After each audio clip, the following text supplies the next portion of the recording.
Welcome to I Am, I Have, How It Helps. Today I'm talking to Noel Bell. Noel is an addictions counsellor and a psychotherapist, and we're talking about gambling addiction specifically and exploring what problem gambling addiction is, the nuance around therapeutic intervention, and Noel's thoughts on supporting a loved one with a gambling issue. We're talking about gambling addiction today as Happiful's sister site Counselling Directory has seen a 168% increase in people searching for support to stop gambling. We have thousands of counsellors at counselling-directory.org.uk, and there's also the free national helpline GamCare, who you can call on 0808 8020 133. 24 hours a day, 7 days a week, or visit gamcare.org.uk. All links and numbers are also in our show notes. We really hope that this episode is helpful, and we'd love it if you could rate, review, and share. Today we're talking to Noel Bell. Noel is an addictions counsellor and a psychotherapist who has spent over 20 years exploring and studying personal growth, recovery from addictions, and inner transformation. Today we're going to be talking about gambling addiction specifically, and Noel will be sharing his expertise in this area. Welcome, Noel. Hi, Lucy. Perhaps you could start by telling us a bit more about yourself and your area of expertise and your interest when it comes to gambling addiction. Sure. Well, I trained in an intricative way, which means I wasn't trained in one particular modality or approach. And I'm particularly drawn to the intricative approach because I think I remember the old analogy of turning up on the job with a toolbox, and there might be multi-compartments and many spanners and tools to use. So I like that idea. And gambling, I worked at GamCare, which was the national charity for gambling addiction.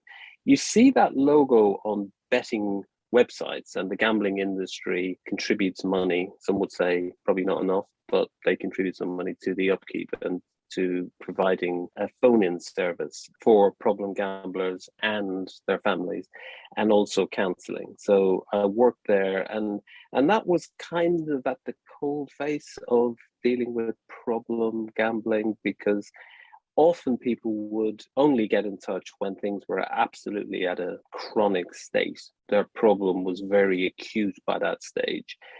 So you were dealing with people who were very much in crisis. And that kind of sparked my interest. It was still whilst I was training and then in my early part of my private practice. But then I concentrated on exploring addiction recovery generally, and gambling is a big part of that. And I do see quite a few people who have gambling problems. So I'm always looking to explore not so much the issue itself, but why the addiction? Because often behind the addiction, behind the obsessive thinking and behavior, is a lot of pain. And I think it's my role to try and help someone access what those emotional past wounds are, the past traumas, and then help them kind of see that can tolerate feelings and emotions, because really gambling is probably one of the most active ADHD type behaviors. It's not dealing with staying in the moment. It's not dealing with feelings, thoughts in the present. So something about understanding what's behind the pain, I think, is where I think gambling therapy can help. I'm so grateful you've come on today, because one of the reasons we've asked you to talk to us about gambling addiction is because we've seen a surge in the last 3 months on the Counselling Directory of people looking for support with gambling addictions or gambling addictions for loved ones. So let's start with what a gambling addiction might look like and how it will impact the person that's living through that, or maybe those who are closest to them. Well, when it becomes a problem, and this is where I usually come in, because before then, there's a lot of people who quite rightly say, we don't want the nanny state. We work hard all week to earn our money. We want to have a flutter, and that's absolutely fine. So I'm not anti-gambling. Where I come in is where people have become so fixed in their behavior. They've got negative impacts on their finances, on their relationships, on their mood, and there are physical and mental health implications of their addiction. I think it's at that point where someone like me can help someone take a view of their life and what's happening in their life, and again, what is the pain that's behind the obsessive behavior. There's usually a lot of conflict in personal relationships, and there can be sleep problems, and generally speaking, life is not going very well if you're in the grip of addiction where someone thinks they need help. That's so interesting. So there will be different points up until that crunch point, like you were talking about with GAM care. It will have started to kind of seep out into the rest of your relationships, perhaps your sleep, the way that you're feeling, maybe how you're dealing with life financially as well. So I said to you, we've seen this huge surge in people searching for how they can stop gambling. If somebody wants to stop, what's the first thing they can do to help themselves?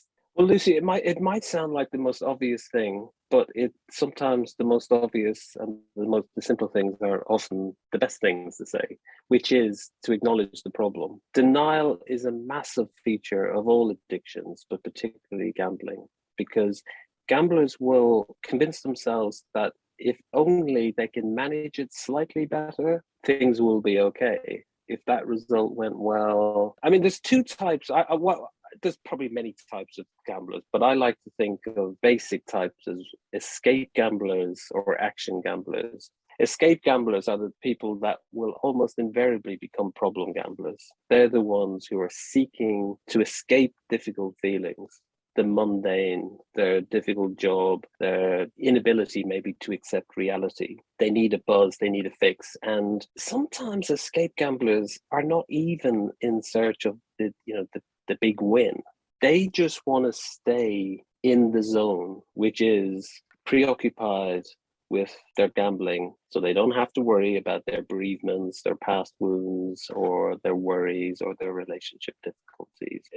With casinos, target people like this because, the idea of variable reward schedules is you drip feed a little win to people. You take their money, you take all their money eventually, but not too quickly. So they have to have an experience. And casinos are timeless places. There's no, you wouldn't know if it was night or day. If you went to Las Vegas, there's no clock on the wall. There's 24/7 lighting and you can just get lost. So I think that's escape gamblers. Action gamblers, the ones who really do believe they can make it pay, because they can beat the house, beat the market. They're the ones that, you have to do quite a bit of cognitive reconstruction with some of the CBT tools, because they can go broke very quickly because they go for, they get convinced that there's an outcome is so certain. So they'll, to use the racing term, they'll lump on. It just depends where someone is in that. And I think it is a spectrum. Along that line, and it's where someone is in that spectrum will determine the nature of where the problem that they're currently in. With an escape gambler, I can almost feel that you would be suspended in a moment in time where perhaps your worries outside of that don't exist, because you're in a moment, you're getting a feeling, perhaps you're getting a rush. I don't know whether it's a physical feeling as well. And with action, there's always that promise that you are going to get the big win, or you're going to beat the system. So those are really powerful feelings, aren't they, that could keep you in that space. Yes, and I think there's a synergy here with sex and affairs. Counseling and therapy can often be seen to be, a little bit kind of the nanny state as well, that where's the fun? I'm not allowed to gamble. And then that sometimes counselors and therapists can be accused of being sex negative because, when someone is having affairs, it's considered bad and morally bad. Where I come in is I kind of acknowledge that inside us all, there's that libidinal drive for excitement, for adrenaline, for exhilaration, spontaneity. These are all the things of an exciting life. And who wouldn't want to access that part of them that is exciting. The thing is, the work in counseling and therapy can be, rather than seeking it through the affair or through, escape gambling, can one find it elsewhere in rekindling maybe old hobbies, in accessing new things to learn, access something within them that represents that kind of exhilaration, excitement, and spontaneity that they get from their gambling? Because often when people think about stopping, they think life is going to be grim. It's going to be really boring. That makes complete sense. And we all have that within us, that desire to feel alive and spontaneity, and like you said, the libido drive. But it sounds like what we're talking about is when it moves into something which is damaging to you and your life and that sphere around you. If we wanted to talk about specifically counselling, what are the kind of tools or support that someone will need if they're going to stop problem gambling? Because as you've said, it will have a feeling, it will have a motivation. So I can imagine they will need that toolkit. Yes, it depends again where someone is on that spectrum. Some people are so addicted, they just don't feel like they can stop themselves. The endorphins are so buzzing around their brain. The addictive behavior almost has them in a vice grip, and they don't see a way out. And any rational person would think, well, come on, get a grip. And like actually most people do, most people who encounter addictive behaviors will think, oh, my relationship is suffering. I'm about to get in trouble with the boss. I better get a grip. And they do. It's a fallacy to think that the rehab culture, that one has to go into treatment in order to stop an addiction. That's not true. Most people will stop on their own, actually. Where we come in, I think, is where people feel like they can't stop on their own. It's just like they can't see a way out of leading a different life and stopping what they're doing. And it feels a bit like sticking plasters. Having blocking software on one's phone or laptop actually can maybe help someone from accessing websites, obviously banning themselves from websites, but of course, just like banning themselves from the casino or from bookmaker shops, if you live in a big city, that is, there's always somewhere else to go. So it can kind of feel a bit like a sticking plaster, that. But getting someone to manage your money, I always think ATM, access to money. If someone doesn't have access, I mean, when people can actually let their partners or friends or family can actually physically control their money, in those early days of stopping, that someone can actually just have an allowance so that they don't have the means by which to go gambling. That can help in those very early days. And it then gets a little bit nuanced. Someone who has a gambling problem will access counseling and therapy, but they've already stopped, and then the work then is not so much stopping, it's actually staying stopped. And it's quite a difference between the two, because then it's understanding what their triggers are that's going to threaten their relapse. And you have try to devise with someone a relapse prevention strategy. And that can be just getting people aware of their own triggers.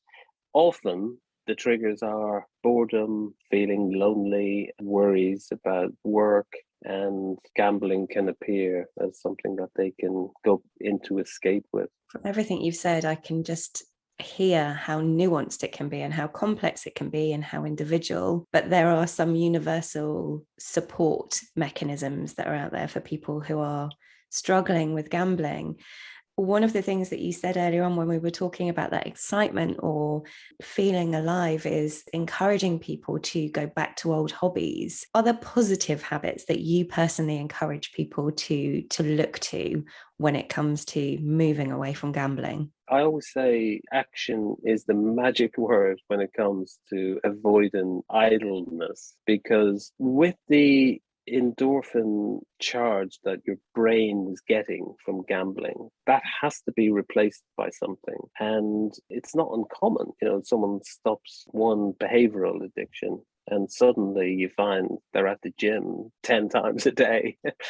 And actually, what they're seeking is a rush elsewhere. So maybe that's a positive addiction, so long as they're staying physically safe. Because in those early days, yes, your brain actually needs something else to get, the endorphins from. And if that's happening, then there's maybe less likely that there's going to be an impulse for gambling. Because remember, gambling disorder is an impulse control disorder. I mean, that it's the only non-chemical behavioral addiction that's officially listed in the psychiatric Bible, the DSM. So, gaming is there considered for future research, but gambling is really the only one that's sort of considered by the psychiatric profession as an official addiction. So it is quite powerful, and brain studies have shown that the brain gets affected in similar way to chemical drug addiction. The reward centers of the brain light up in the same way. So it is powerful, but then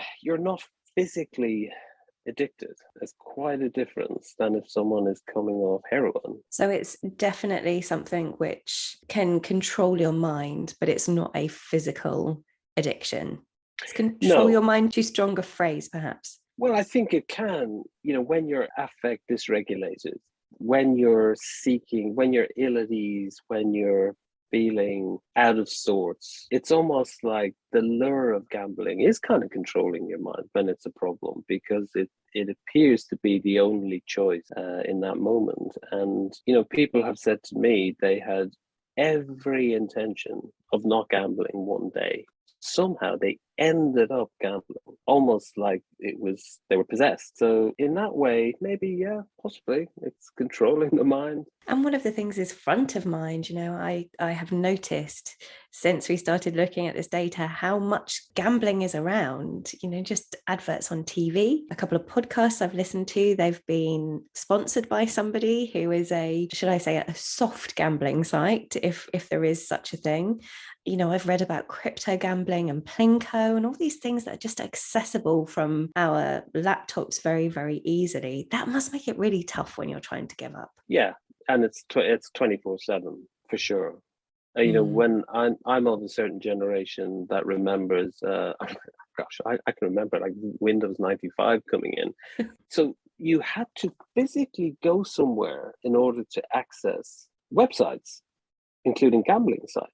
Now it's literally anywhere at any time of the day, and the inducements to gamble are massive. So the Gambling Act 2005, I think it was, that allowed TV advertising, and that just fueled a lot of it. Now, I've got a couple of views on this, just because there is massive inducements to gamble.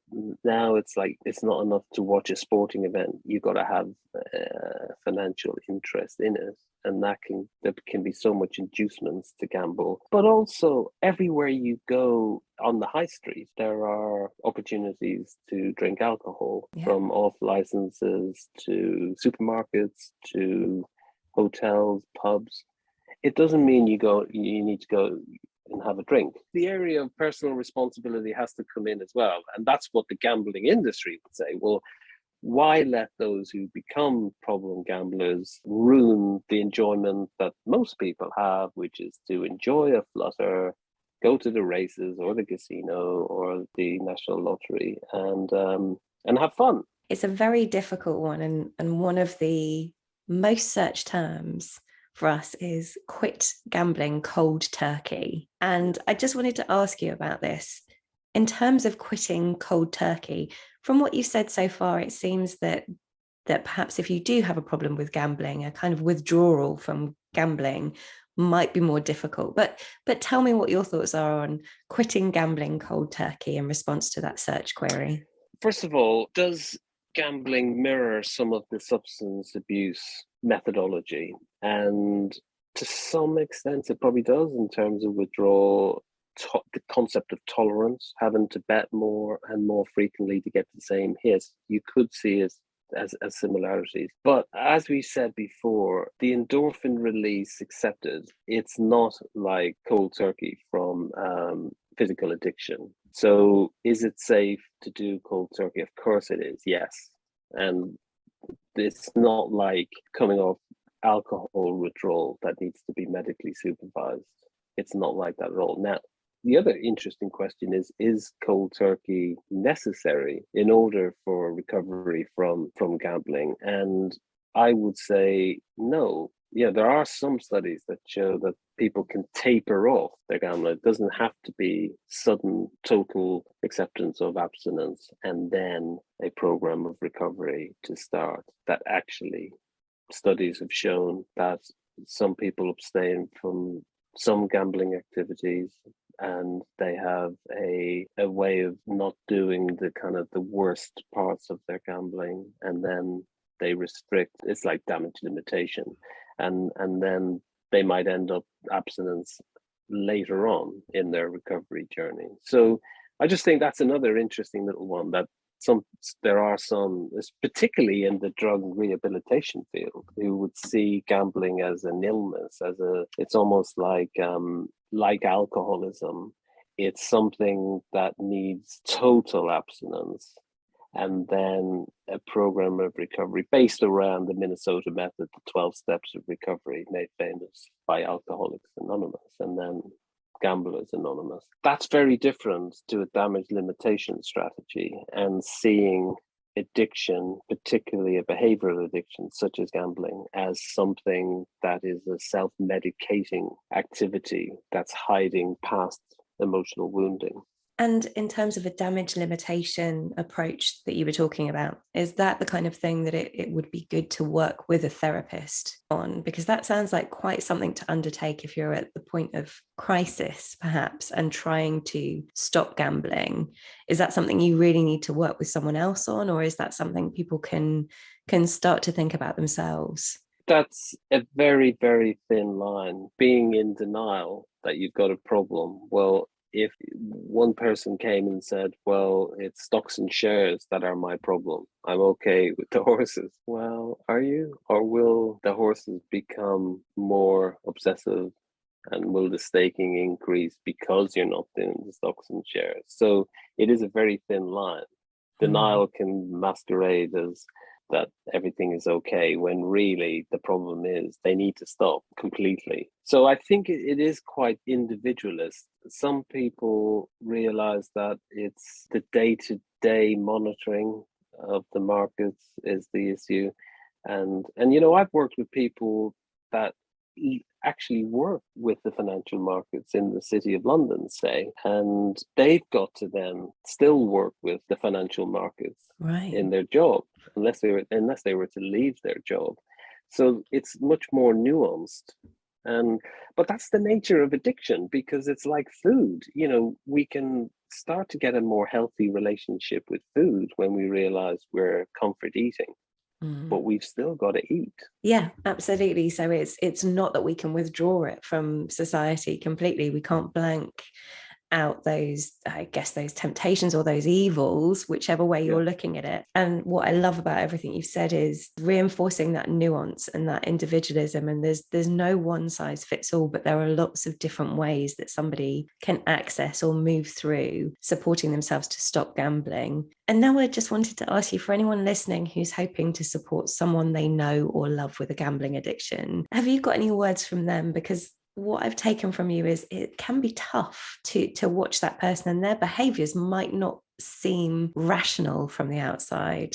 Yes, and this is where I would have had experience of picking the phone up to people at that national helpline, and it would be people who are just at their wits' end, worried about the behavior of a loved one, either a son or a daughter or a spouse or a parent.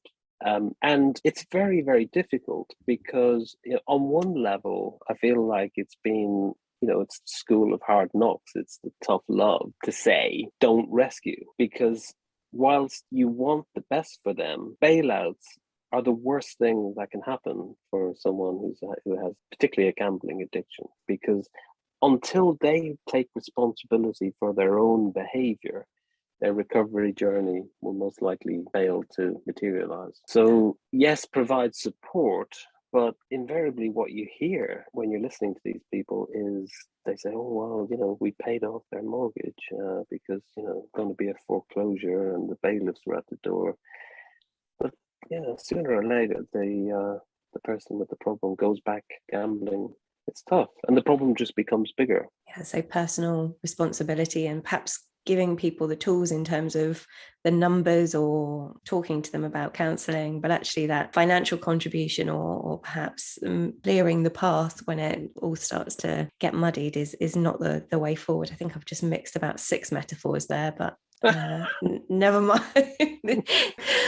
Your final words on gambling addiction for anybody who's searched on counselling directory and is listening to this podcast and wanting to know, what can I do next? What would you say to them? Reach out and seek help in whatever way you can. There is the national helpline. Maybe speak to them. There's counselling and therapy I'd obviously advocate, but there's also lots of people who are there to listen and just take stock that you're not alone, because it can be a very, very lonely, silent, suffering experience.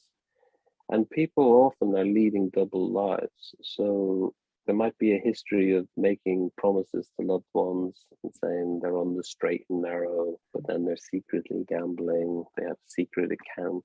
And actually, the pain of that is that when the wins come, there's no one to share it with because they're not supposed to be gambling, right? Very isolating. So accessing help is the key thing. You're not alone. And again, going back to what we said earlier, it depends where they are on the pendulum, because if someone is really acutely, literally gambling every penny they have versus someone who is kind of stop-start, they might be binge gambling. They kind of have it under control, but they have these lapses. So, along that pendulum, that's quite a difference in presentation between people from those ends. And that would sort of determine what sort of help I would suggest they need. Because for someone who has the binge gambling, it's trying to understand what unconscious processes kick in. And sometimes there can be this idea of critical dates. You suddenly realize leading up to a birthday or an anniversary or a special occasion, they go crazy with gambling in just a short spurt, and they'll bet more than they ever did before. So that's interesting to look at. What's going on there? What is it about these dates? So there's something there maybe unconsciously happening. That's an inner critic, maybe a saboteur that's at play. And then that informs the counselling therapy work. But at the heart of all of that is reaching out and starting the conversation, isn't it? Because whether that's with the national helpline, with a counsellor, with a trusted friend, or someone that you know at work might have experience of the same issues, actually saying it out loud and starting to get a grip on what's happening. Because as you've said throughout the podcast, denial is a huge factor, and secrecy and shame. So we will make sure that we have all of the information in the show notes so that people can just pop on there and then get straight through to those websites and helplines. Thank you so much, Noel. I've loved talking to you about this, and I've learned so much during this conversation. Can you tell people where they can find you online and more information about the work you do? It's nice and easy. noelbell.net is my website, and my Twitter feed, or whatever it's called, I thought about this a long time, and I came up with a very imaginative, creative title of @Noel Bell. So nice and easy. And Instagram is @NoelBellPsych. Wonderful. Thank you. And I hope we'll talk to you again. And thank you for everything today. It's been a pleasure, Lucy. Thank you very much. Thank you for listening to I Am, I Have, How It Helps. If you'd like to contact GamCare, you can call them now on 0808 8020 133 or visit gamcare.org.uk. All details are also in our show notes. I'd love to encourage you to download the free Happiful app too, as we have information about where you can find mental health support. And if you need immediate help, Samaritans are also open 24 hours a day, 7 days a week on 116, or you can email joe@samaritans.org. Help is available and you are not alone. This podcast is hosted and produced by me, Lucy Donoghue for Happiful. I hope you'll listen again soon.